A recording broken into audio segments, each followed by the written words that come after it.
the United Soccer League playoffs. Good ball there by Felipe, and Laurendi able to beat Opino to the ball. Tight play there as Laurendi is slow to get up.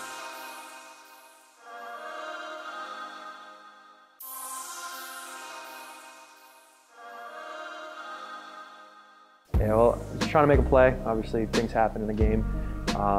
And as soon as it happened, after it happened, I tried standing up, walking it off, but I knew I couldn't. So knew it was pretty bad, and then getting the diagnosis coming back here after getting the MRI, knew that I was going to be out for a while. So his injury is super rare. It's normally an injury that you see in car accidents. They call it the dashboard injury because the mechanism is whenever the front of your knee gets hit, it pushes it backwards, and so it tears that ligament inside. First knee injury like this that I've sustained in my career. Had other injuries, but nothing to do with the knees. So did some research on it, looked up some rehab protocols and things like that, and then really communicated with Dr. Stewart, the surgeon, who'd done the surgery to kind of help develop his rehab protocol, make sure that we weren't doing anything that would be detrimental to his rehab, and then from there just kind of looked and gradually increased what he was doing. Tried to start pretty basic, and then as he was comfortable with an exercise, we'd increase it and see what he was able to handle.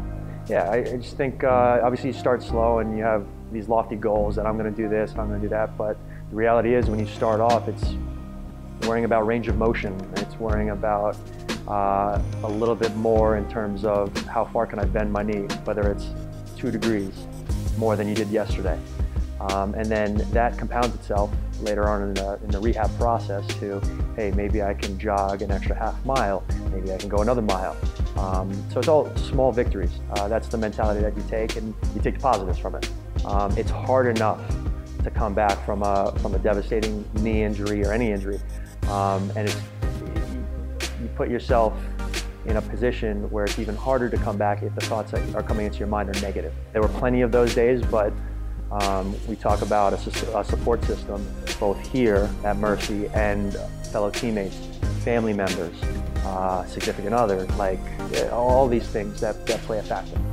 We work really closely with both the surgeons to talk with them about what we can, what we can't do, and then with the training staff down here. So he would do PT and training downstairs in the same day, and because we're in the same building and we're generally working with the same goals in mind, I could talk with his trainers and say, okay, what did you guys do downstairs, so that I can complement that upstairs in this PT session and vice versa. So I think just the continuum of care that we have and the ability to collaborate between providers to allow the athletes and the patients to have the best experience possible, I think that's really what sets us apart. I can't say enough kind, great, honest words about Mercy and Exos both together. I'm so grateful for the time spent, the positive messages that were sent my way, the smiling faces that I would see every single morning when I walked in here.